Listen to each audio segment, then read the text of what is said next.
Alors, donc aujourd'hui, on va parler donc d'une sikha que le rabbi avait fait en 1969 et il avait parlé en fait sur la notion du serpent, vous savez, le serpent en airain, en bronze que Moshe Rabbeinu avait fait et qui avait cette particularité donc de guérir tous ceux qui le regardaient alors qu'ils étaient mordus, d'autres serpents les mordaient et donc ils étaient en train d'être complètement submergés par ces serpents, dépassés par ces serpents.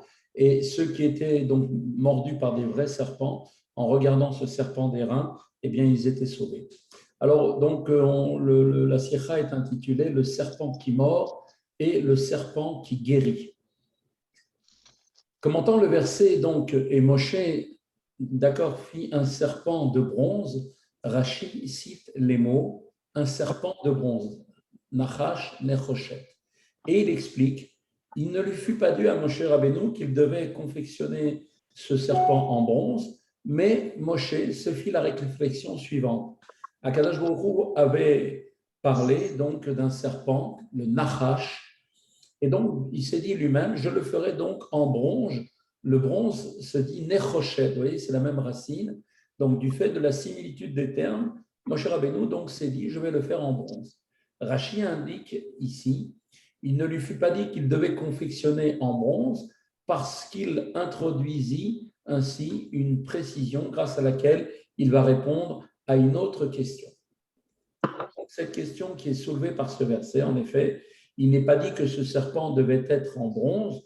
De ce fait, Rashi énonce la raison immédiatement pour laquelle Moshe fit le choix de ce matériau, qui était donc, comme on l'avait vu, une similitude des termes. Et donc, puisque Dieu avait employé le terme Nachash, serpent, lequel évoque aussi le mot Nechoshet en hébreu, qui vient de la même racine, qui veut dire là le bronze.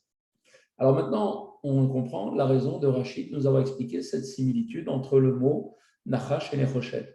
Malgré tout, on peut maintenant se poser les questions suivantes. Alors, premièrement, première question, pourquoi Rachid emploie-t-il ici une formule aussi longue?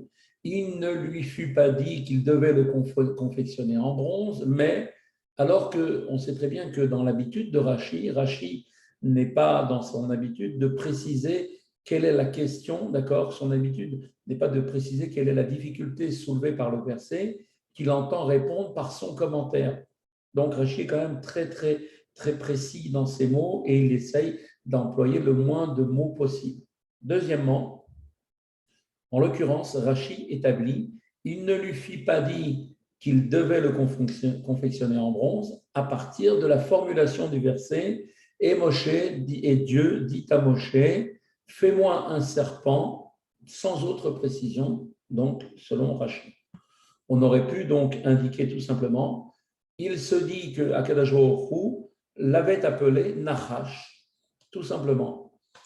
Troisième question, Rashi ajoute, Moshe se fit la réflexion suivante. Akadosh Baruch Hu a parlé d'un serpent, Nachash. Je le ferai donc en bronze, Nechoshet, du fait de la similitude des termes. Or, le verset ici désigne le serpent par le terme de Saraf. Il ne dit pas Nachash, il dit Saraf. Donc, pourquoi maintenant le faire maintenant en bronze, qui est Nechoshet, qui n'a rien à voir avec le mot Saraf? Quatrième question et dernière question. Pourquoi Rashi commente-t-il les mots un serpent de bronze? D'accord? Nachash, Shen Nechoshet. Après avoir expliqué l'expression, si le serpent mord un homme, celui-ci regardera ce serpent et donc en allant vers ainsi à l'encontre des ordres du verset. Donc, pour répondre à toutes ces questions, on va donc commencer à expliquer. Alors, avant de tout cela, l'explication, on va expliquer donc au préalable l'explication qui est en fait, qui va nous permettre de comprendre un peu mieux ce dont on est en train de parler ici, dans cette sira. Donc, nous dit comme ça, commentant le verset, il est dit, et Akadosh Baruch Hu envoya des serpents brûlants, Nechashim Seraphim. Rachid disait, les serpents brûlants qui brûlent l'homme par le venin de leurs dents. Il en résulte donc que le mot séraphim, brûlant, est un adjectif se rapportant au nom nechashim, serpents, des serpents brûlants. Or, en l'occurrence, Dieu avait dit à Moshe, fais-toi un serpent, saraf, après qu'il ait été indiqué, et Akadosh Baruch Hu envoya des serpents brûlants pour punir les Bnei Israël qui s'étaient révoltés là encore une fois. Et le terme saraf ici est donc bien un adjectif signifiant brûlant et non le nom serpent. Donc dès lors, pourquoi le verset ne dit-il pas clairement un serpent brûlant? D'accord? Puisque c'est un adjectif qui vient donner la précision du nom, on aurait dû le mettre de cette façon. Nachash saraf, aurait été beaucoup plus simple de le mettre. Donc employant ainsi à la fois le nom et son adjectif, pardon. De fait, on peut comprendre, si l'on prend en compte le simple sens du verset, pourquoi il n'est pas dit « fais-toi un serpent brûlant » Nachash saraf. En effet, la Torah ne détaille pas systématiquement pour chaque commandement positif de Dieu les propos que Akadosh Baruch Hu adressa à Moshe à différentes reprises. Un tel commandement est énoncé uniquement sous sa formulation la plus globale, puis par la suite, Moshe va la transmettre au Bnei Israël. Alors, pourquoi ici est-ce que ce n'est pas comme d'habitude? Pourquoi ici est-il nécessaire de donner une explication? Pourquoi Dieu se sent obligé d'expliquer à Moshe Rabbeinu de ce dont il s'agit? Alors, on voit que Dieu demande à Moshe quelque chose, puis Moshe le transmet au Bnei Israël, ou bien lorsqu'elle est mise en pratique, les détails sont à ce moment-là énoncés. Quand le commandement doit être accompli, eh bien, on donne l'explication. En effet, il est bien clair ici que Moshe ne demande absolument rien de lui-même et ne fit rien de sa propre initiative sans l'avoir entendu lui-même de la bouche de Dieu. Il ne fait donc ici pas de doute que les détails qui ont été ajoutés lors de la transmission au Bnei Israël où l'application concrète fut bien édictée par Dieu, que c'était bien effectivement un commandement qui avait été donné à Moshe Rabbeinu, même si la Torah ne le précise pas.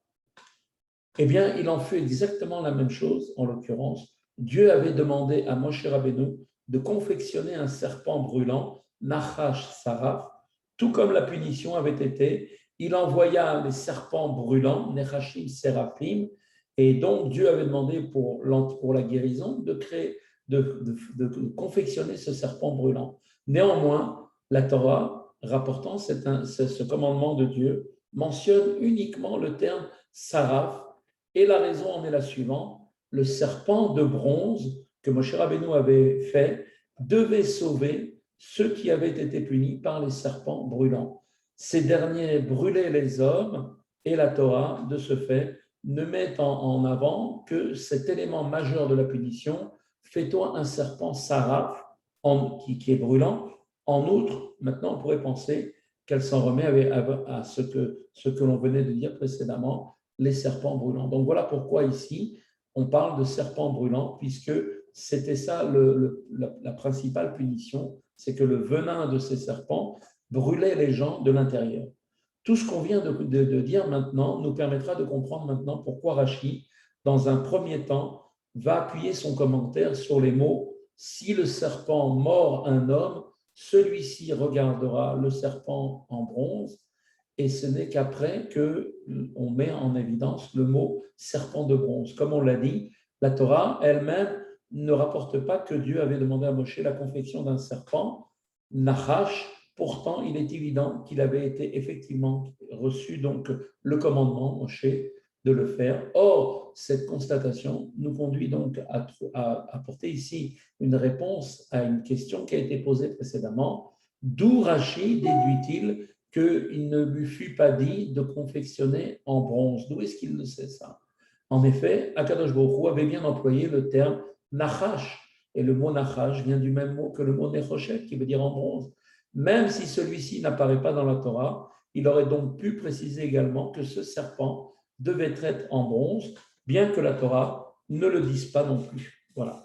Donc, c'est donc pour écarter une telle éventualité que Rashi donc se met dans la tête d'un enfant de 5 ans qui se pose la question quand il lit le verset, et qu'il dit lui-même, en commentant ce verset, nous dit l'expression « Si le serpent mord un homme, celui-ci regardera ».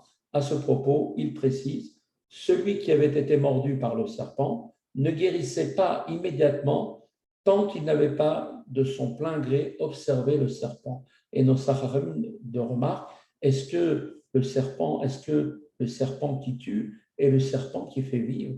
En fait, quand les Bnei Israël observaient là-haut, en fait, quand ils regardaient le serpent qui était fait en bronze, donc il était sur un mât, donc il était en hauteur, et donc quand les Bnei Israël levaient les yeux vers le serpent, eh bien en même temps, ils voyaient le ciel forcément. Et donc ils soumettaient à ce moment-là leur cœur à Dieu, d'accord, leur Père qui se trouve dans les cieux, et donc ils guérissaient immédiatement.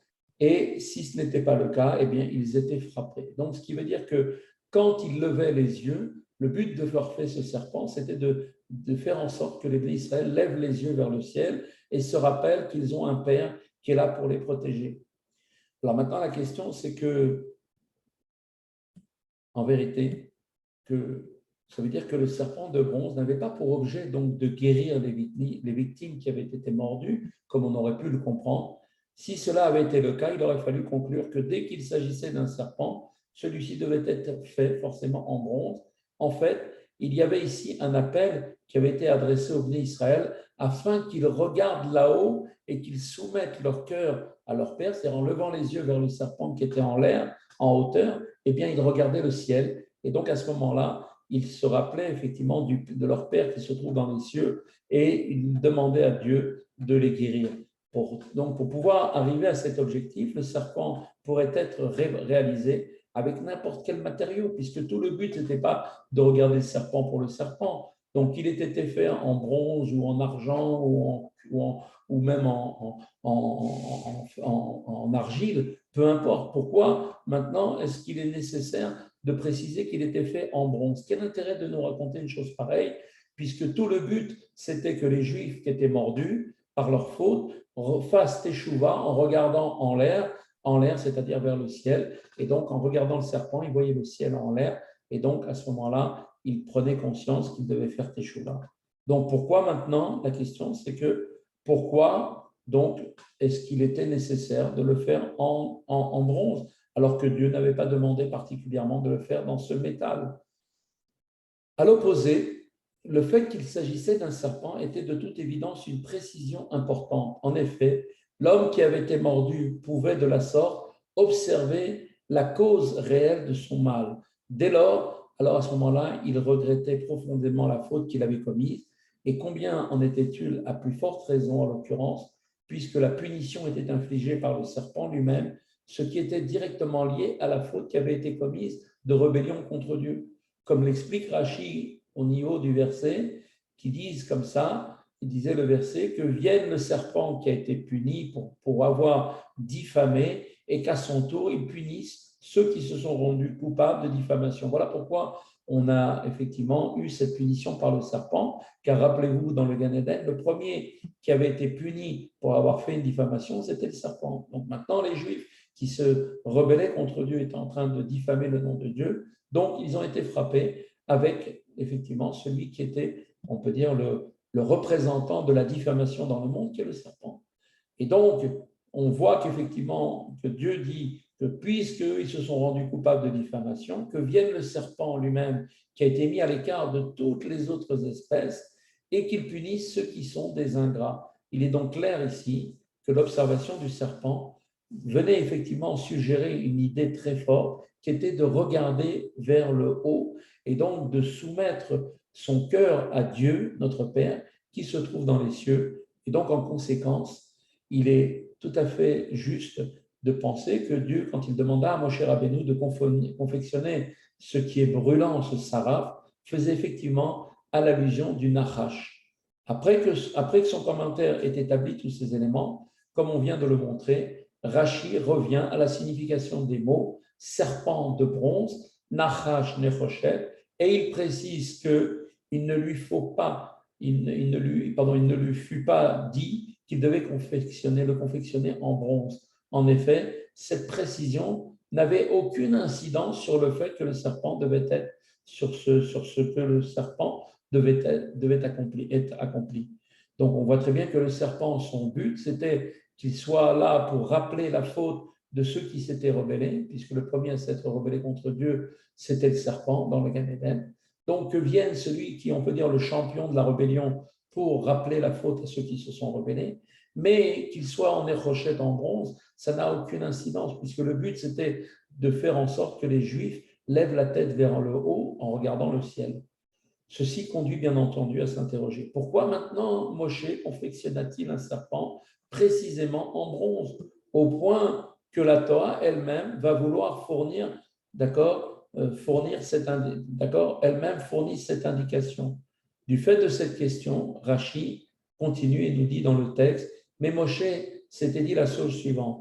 Akadosh Baruch Hu a parlé d'un serpent, d'accord? Donc serpent, c'est Nachash. Et Nechoshet, le bronze, c'est un mot qui est similaire. C'est pour cette raison que la Torah mentionne le fait que Moshe réalisa le serpent en bronze. De cette façon, elle vient nous enseigner que l'on peut raisonner dans la Torah par ce qu'on appelle une similitude de termes d'une manière concrète. On peut effectivement donc déduire la valeur effective d'un nom de cette manière-là. Donc il y a plusieurs manières de comment comprendre. Il y a 13 exégèses pour comprendre comment la Torah veut nous donner son enseignement. Et parmi cela, il y a ce qu'on appelle la similitude des termes. Donc Moshe Rabbeinu avait entendu de la bouche de Dieu Nachash. Le mot Nachash veut dire serpent et Nechoshet veut dire bronze. C'est dit donc, alors, puisque je dois faire un serpent, je vais le faire en bronze par le raisonnement, par similitude de termes. Alors, d'une manière maintenant totalement en allusion, on retrouve également dans ce commentaire de Rashi, effectivement, le vin de la Torah, c'est-à-dire les secrets de la Torah. Bien que Rashi vient parler pour nous expliquer le sens simple, le sens littéral des versets, et bien malgré tout, dans le commentaire de Rashi qui a été fait à l'Pirouach HaKodesh, et bien en l'occurrence ici, on peut voir qu'il y a aussi le vin de la Torah. En l'occurrence, la Torah relate que Moshe confectionna ce serpent en bronze. Plus profondément, la Torah nous indique par cette précision que celle-ci était directement liée à la guérison que l'on pouvait obtenir par son intermédiaire. Pour comprendre, nous allons définir tout d'abord ce qu'était cette guérison. Quelle était-elle? De façon générale, on sait très bien qu'une morsure de serpent est mortelle. Et en l'occurrence, ceux qui avaient été mordus et ne levaient pas les yeux vers le ciel mouraient effectivement. Une telle morsure de serpent était donc bien synonyme de mort. Bien plus, le serpent lui-même évoque la même notion puisqu'il est à l'origine de la faute de l'arbre de la connaissance du bien et du mal, lequel, cette faute, bien sûr, est par l'intermédiaire du serpent. Le serpent introduisit la mort dans le monde puisque c'était la punition qu'encourait Adam Arishon s'il contrevenait à l'ordre de ne pas manger de l'arbre de la connaissance du bien et du mal.